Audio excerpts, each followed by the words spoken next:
After the settlement was finalized last night, the Massey family and their legal team held a virtual press conference today. Our Spencer Davis joins us now with what Massey's legal team is saying tonight. Spencer? Today's announcement falls on what would have been Sonia Massey's 37th birthday. The $10 million settlement was unanimously approved during Tuesday night's Sangamon County board meeting. Ben Crump, who's been representing the Massey family, says this settlement is just the beginning. We want full justice, not partial justice. We want civil accountability, criminal culpability, and we want legislative changes. We want the laws to prevent something like this from happening again. Legislative action is underway in the Illinois Senate and House with an emphasis on reforming background checks in sheriff's offices around the state.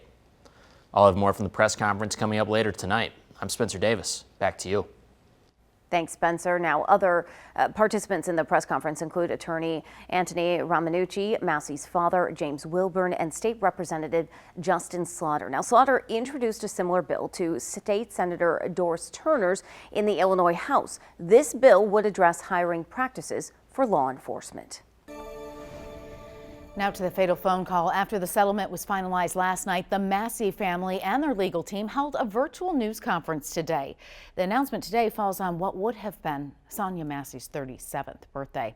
The $10 million settlement unanimously approved during Tuesday night's Sangamon County board meeting. Ben Crump, who has been representing the Massey family, says this settlement is just the beginning. We want full justice, not partial justice. We want civil accountability, criminal culpability, and we want legislative changes. We want the laws to prevent something like this from happening again. Legislative action is underway in the Illinois Senate and House with emphasis on reforming background checks in sheriff's offices around the state. Our team will bring you more reactions from the community and that news conference on our show tonight at 10. Now to the fatal phone call. It's been more than 7 months since Sonia Massey was shot in her home by a sheriff's deputy. While efforts to bring reform to Sangamon County are ongoing, her family is getting some relief. The Sangamon County Board has voted unanimously to approve a $10 million settlement for the Massey family. Our Spencer Davis joins us now with what members of the family and community groups said today. Spencer? Inclement weather forced Ben Crump and the Massey family press conference to be held over Zoom. That didn't stop the family from expressing their thanks to the Springfield community. Since the death of Sonia Massey, the Springfield community has shown their support for the Massey family. That support has not gone unnoticed. I have to thank the people of Springfield in the city. They have been so great to us as a family. They have shown us much love in how this whole thing has been done. Other activist groups in the city shared their thoughts after the $10 million settlement was announced. In a statement, Springfield Black Lives Matter says, quote, "No amount of money can make up for losing the ability to hug your child or for taking a mother away from her children. What we owe this family and community is a commitment to correct the ways our current system failed Sonia and others like her." Austin Randolph and the Springfield NAACP said they'll be continuing to push for change. Randolph tells us in a statement, quote, "We are committed to ensuring that Sonia Massey's tragic death is not in vain.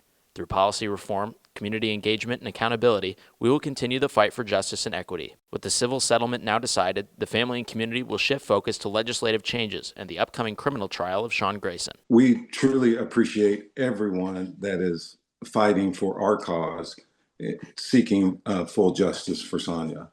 We reported previously that State Senator Doris Turner had introduced 2 bills, which include giving the county the ability to recall a sheriff and law enforcement hiring changes. I'm Spencer Davis. Back to you. Thanks, Spencer. Now, during today's press conference, State Representative Justin Slaughter emphasized the importance of Turner's bills and other pushes for reform after Massey's death. This is extremely important. I'm thinking that we may do a subject matter hearing, maybe a couple. My sister over in the Senate chamber, Senator Turner, and I will be in lockstep with each other, working collaboratively across both chambers. Right now, Turner's bills and a bill filed by Slaughter are still in the early stages of the legislative process. Right now, the former sheriff's deputy charged in Massey's death is awaiting trial. Sean Grayson is set to be back in court March 24th. He's facing 5 charges, including 3 counts of first-degree murder, Along with the criminal case, Grayson is awaiting a ruling from the Illinois Supreme Court on whether or not he should be granted pretrial release. Thanks for watching. Make sure to subscribe to our YouTube channel and watch more videos from News Channel 20.